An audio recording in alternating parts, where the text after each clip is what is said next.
All right, folks, welcome into another great episode of I've Got a Theory. I'm your host, Henish, here joined by Niko Winstead. Niko, welcome onto the show. Hey, thanks for having me, Henish. So, Niko, talk to me. You've got a theory, and I want to know a little bit more about it. Okay, so long story short, the theory is that certain sounds, certain vibration, certain frequencies could be healing to the body, could be healing to the mind, could be healing to the human being, right? Right. So any kind of malady you have, you could use sound to potentially heal it.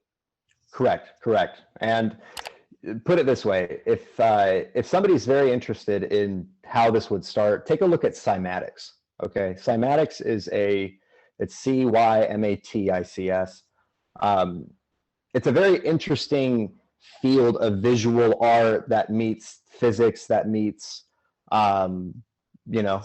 sound and frequency and vibration. Yeah. And what we end up seeing, I mean, you saw some Cymatics videos. I watched some Cymatics videos. I typed it up when you mentioned it, and I was like, let me look this up. And then they, there's videos with tens of millions of views of musicians making music, and next thing you know, sand is forming in patterns or water is moving in patterns. And then you get electrical fields charging out, and a guy in like chain metal charging out patterns and making music with it. So not only does it sound cool, it's like visually interesting, and it's something with the frequencies is arranging things in kind of artistic spirograph type patterns. Yeah, there's it's so interesting because those patterns, right? And you mentioned the sand. So for somebody who's unfamiliar with Cymatics, they've probably seen, the plate and the sand on top of the plate, and when they vibrate that plate at a certain frequency, right? Different geometric patterns. It makes different geometric patterns, and it's like perfect symmetry in those patterns, and it's really amazing. But between those frequencies, right? There's just chaos. The sand is not forming a perfect pattern. Yeah, you can see it transition from one pattern to another, and in the in-betweens, it's just kind of a bunch of sand there, and then all of a sudden it makes a shape. Exactly. And then, so somebody that I would recommend taking a look into is John Stuart Reid. And if to make it easy, look up the Cymoscope. So John Stuart Reid and his team, what they did is that they basically were able to get a petri dish, fill it with water, have the sound source come from beneath, and have a high-level camera, able to capture very, very fast movements, right? And they started filming and shooting frequency through water. And so again, what we see in those small dishes is again an elaborate pattern, and it's almost shining because of the amount of light that's being trapped in the water and escaping in those certain patterns, right? So is there any similarity to the patterns that you're currently wearing in your shirt? You know what? I love how you said that, and we're going to talk about it in a moment because what we're talking about right now is sound, right? So we all know that a lot of things make sounds, and we all know that we've been making sounds for a very long time. Yeah. Okay. But there are some indigenous cultures, which is where this shirt comes from, that when they take certain substances that alter their state of mind, they can. There's a lot of documentation, and it's an entire science and art around the music that's played during certain ceremonies. And what they see is this, they see the sound. They claim to have seen sound interacting, okay? Well, that sounds pretty crazy, right? And we have to take mind-altering substances in order to get there. But the reality is we don't need to do that. We can look at the sand on the tray, and we could see the same phenomena taking place of sound interacting with matter, right? So when I really started to dig into this, what I wanted to understand is why do we create music, right? Why does every culture create music? Why have we been trying to make music and enjoy that for so long? And what it's led me to is just making that connection between the physics of sound and the potential of healing, right? Because remember we talked, you mentioned that you had been in a sound, a bowl was being played at a certain time, right? Yeah. A big Even in a meditation sound bowl. healing ceremony. Right. Exactly. Sound healing, right? So it's not something that's new. It's not something that is far-fetched, but it is something that we may not understand the full extent of what it is. True. Right now, it's still considered kind of a semi pseudoscience. People are like, yeah, that's fun. Absolutely. But there's no proven history, right? If you ask the people at Pfizer or Merck, they'd be like, nope, take a pill. The sound isn't going to heal you, right? You need to take our medicines. Right. Sound is free, and our medicines aren't. Right. I mean, well, then we have to go into the structure of why is that so and everything like that. But well, so now they're starting to get to research on this, right? And we've been chatting also about like animals and scientific experiments of different types of music and or sound. 100%. Let's start with something more basic, which is plants. Sure. Right. We may have all heard about this, but it has been proven that plants end up doing better when with different sound stimulus. They'll take the control group of no sound, they'll compare it to classical music, they'll compare it to rock music, compare it to different types of sound stimulus, and plants will essentially they'll be in a different state depending on the music that they're surrounded by, right? Yeah. Classical music usually makes plants stronger, healthier, greener, that kind of thing. Well, there's more when it comes to plants. Plants actually interact with sound more than what a lot of people realize. So what we've also found is that if we put a speaker into the ground and we shoot a frequency through the soil, crop yield will actually be more resistant to diseases. Crop yield will be higher in as far as volume. Plants are going to be sturdier. Are you hearing that people are doing that at more industrial style or even any There's kind of products. There's products that are around it. I don't know. I don't know a lot of farmers specifically, but there are certain products around it where all you have to do is just dig a little bit, and you'll find that it's a pretty simple product. Huh. Okay. So that's coming out.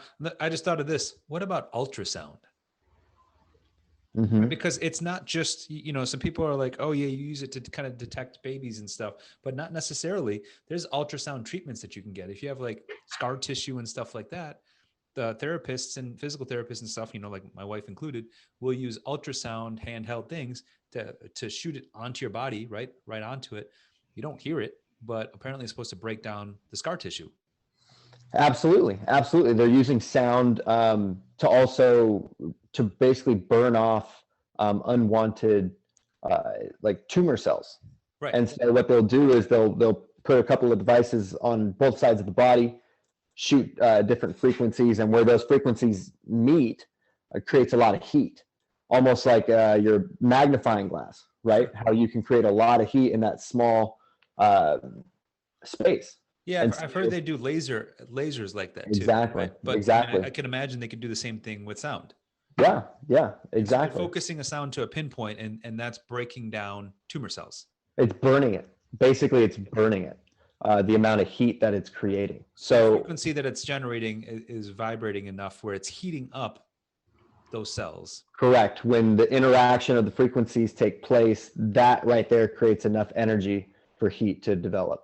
Okay, so that's kind of like this is the nuclear way, right? We're going to burn things and break things. But what you're proposing is there's different ways we could use sound to potentially heal because of the organizational patterns and the molecular changes it makes, that maybe there's different frequencies or sounds that can be healing, even if you don't need healing, but maybe it makes you 1% better, right? This is kind of the if it made you 1% better, would you do it?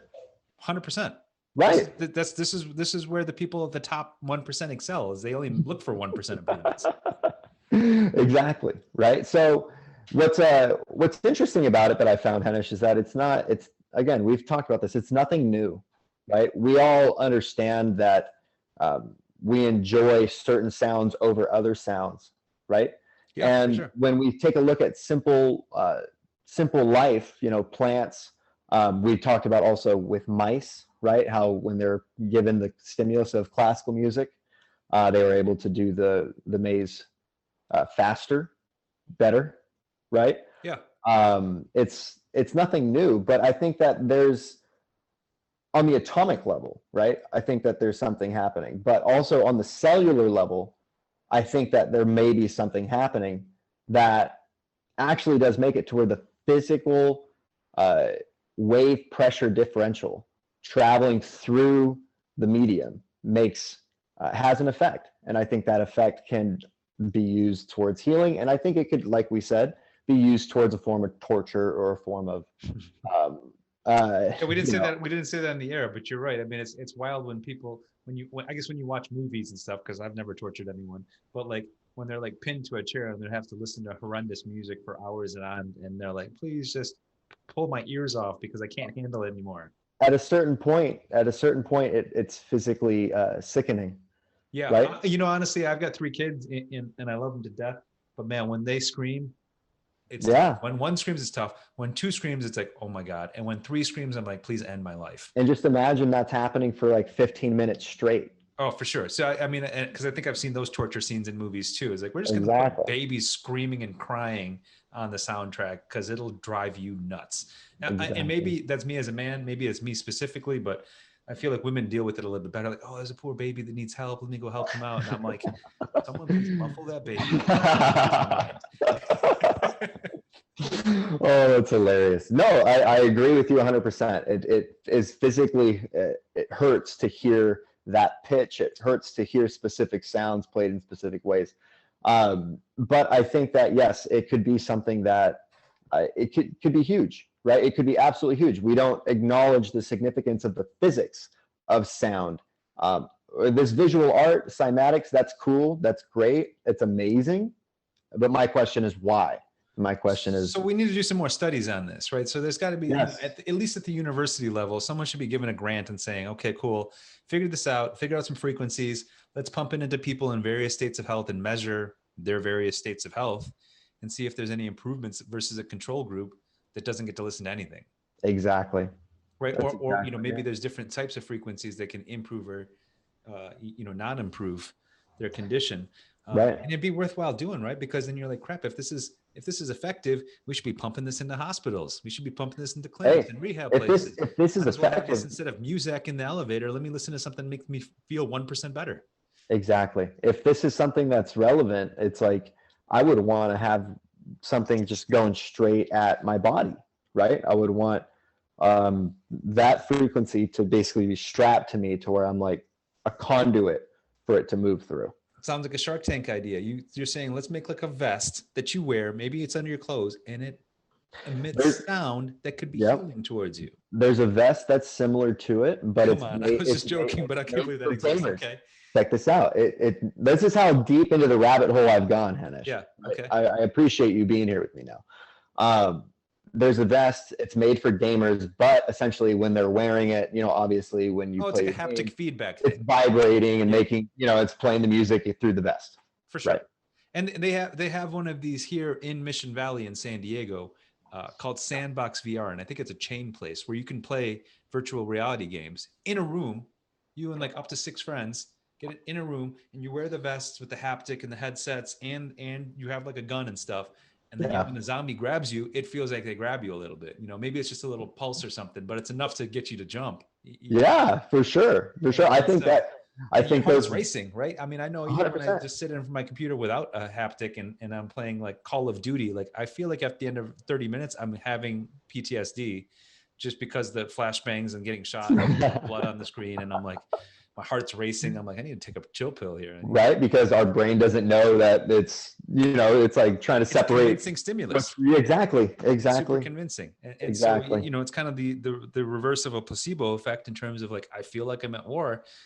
And honestly, I don't play those games a lot anymore because I'm like, I have a stressful enough life. Last thing I want to do is go into a war zone. Feel like that. Chill out at the end of the day. That was hilarious. That is great. I mean, I could talk all about VR all day long because I think that it's like one of the frontiers that we don't acknowledge right now, that over the next 30 years is going to show like a lot of practicality of use. You know what I mean? Yeah, for sure. I mean, and if you can couple that with the sound healing, right? If you're kind of like, correct, you can't be in a super relaxing with light and visual and auditory. But if you can simulate it, your mind and body doesn't know the difference, and maybe it produces the chemicals that help you heal. Mm, Right? I absolutely. mean, it's That's any of these things, right? We've talked to a guy, like one of my former guests, and maybe you should check the show out, talks about healing from cold water, right?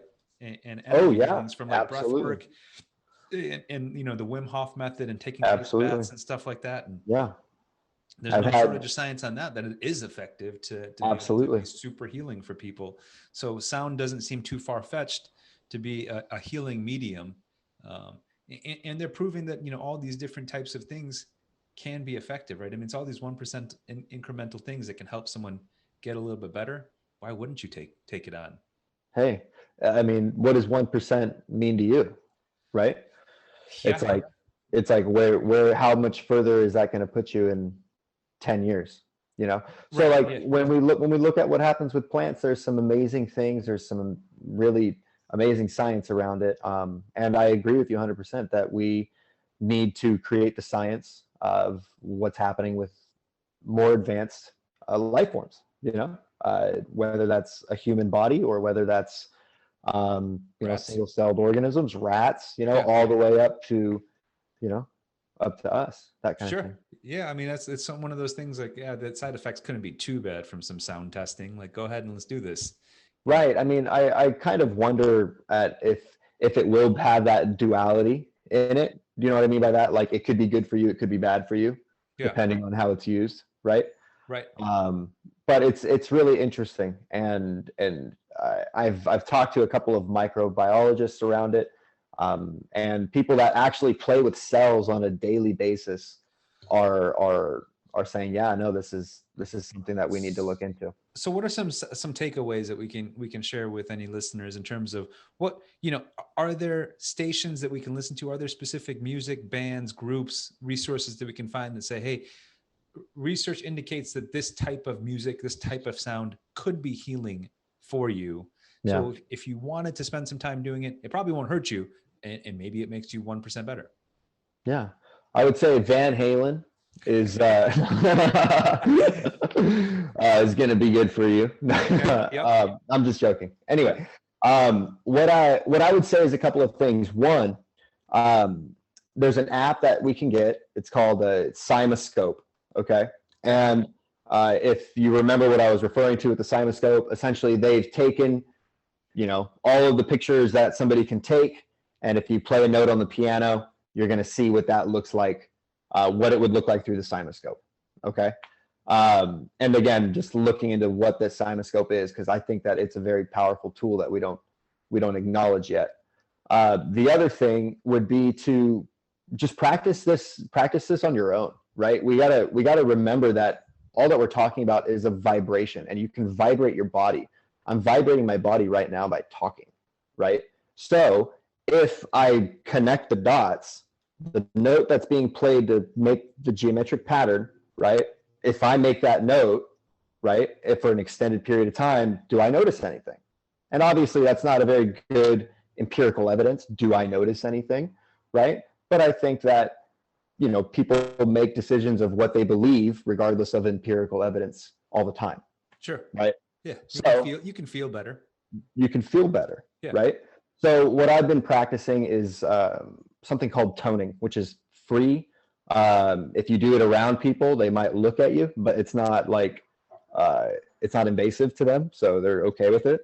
Yeah, I mean, there's bums talking to nobody, and no one really pays attention to them. So, Which that's so true. So toning is simply your inhale, right? Your inhale, you're feeling all of the inhalation, and when you exhale, you're just gonna hum or say or just let it out and create the friction in your voice. It doesn't have to be a specific note. It just have it be a natural feeling when you exhale. Yeah. And when you do that, often I find myself 15 breaths, 30 breaths, 45 breaths, 5 minutes at a time, right? Doing that. And when I'm done with it, it's a fantastic experience. You just feel good, Does it tune you out? Does it tune you out? Can you only focus on your breath? Does it quiet your mind when you do that? I mean, Or do you find your stresses get into your head? You like, oh shoot, I forgot to pay my phone bill or something like that. well, no, because you're physically engaged, it does help you remember to breathe and remember what you're doing, right? But the mind is it still chatters, Yeah. So what you choose to do with that chatter is up to you. Well, it takes a lot of practice to shut that down. I know that It does. because I practice as well, some meditation, and as soon as you hear some other noise, you're like, crap, let me focus back on my breath work or whatever I'm doing to tune that out, because that's where I feel like I get a lot of my insights and ideas when I'm at that absolute quiet place in my head and something spontaneously pops out. And I won't want to, especially if it's business related, okay, cool, let me park it for the side until I'm done with this session. But I don't want to forget it either. I'm like, oh, exactly. Now I got some insights. So I'll come back from like a nice meditation session. I'm like, I got some ideas. Here's some plans we're putting into place. Exactly. With it, and it's useful. I absolutely agree, man. That today myself. Yeah. Well, when emptiness creates the space for new fulfillment, right? Yeah, that's true. That's true. So that's a good way to do it. So you can say toning, doing some breath work and making an audible noise, maybe when you just hum and breathe out. And that's why a lot of yoga sessions are always oming, because that can 100%. That's a nice, easy tone to make. Yeah. Breathing out. And imagine, like, go back in time, right? Look at the guys that didn't have phones. They didn't have like all the distractions that we have nowadays, right? Go back in time, you're talking about several hundred years, couple thousand years, and you have people in their caves, right, making those sounds. Yeah. And sound is bouncing off the cave, it's going through that individual, and it's, and he's producing more sound at the same time. Think of it visually. Let me end you with this tiny little query. Why do you think people snore? I know why I snore. Okay. I feel because like my head gets tilted too far forward, and it kind of squeezes the pipe, so to speak. There is a theory that people evolved to snore, and other animals snore too, right? While we were sleeping in caves, because it would keep other animals out. That's cool. Right? Because if you hear a bunch of noise coming from a cave while things are sleeping, like, maybe I'll risk going to another cave instead of going to this one that I know for sure something is in there. Something's in there. That's good. That's good, because some people snore like bears, man. Hell yeah, and I'm saying, oh my God. You're like, damn, what's in there? Yeah, I don't even need to know what's in there. No, exactly right. Because if you're snoring like that and you sound like a bigger animal, for sure, you're gonna sound like a much bigger animal. And that's going to be passed on to your next generation, because you're like, that's what kept me alive. That's what kept me from getting eaten by that wolf, because it thought it was just a bear snoring in that cave. I love that. I love that theory. Yes, I agree. I agree with that theory. Yeah, I want to hope it's that, and it's not, because other people. My wife was like, talk to your doctor about getting a surgery for snoring, and he wrote back, he's like, there's no surgery for snoring. That's good. Just got to deal with it. So, okay. Well, Niko, appreciate that. I think we've learned some stuff about sound and sound healing. And, I've obviously done a sound healing session just once in my life, but it seems worthwhile doing more often because it's not going to hurt. It's pretty relaxing. And now you're doing this as a daily practice with your toning, right? Which is kind of your own self sound healing. Potentially. Yes. Yeah. Potentially. And it doesn't hurt, but at least it's helpful to you. So 100%. I like the theory of sound can be healing, and we need to do more research on it.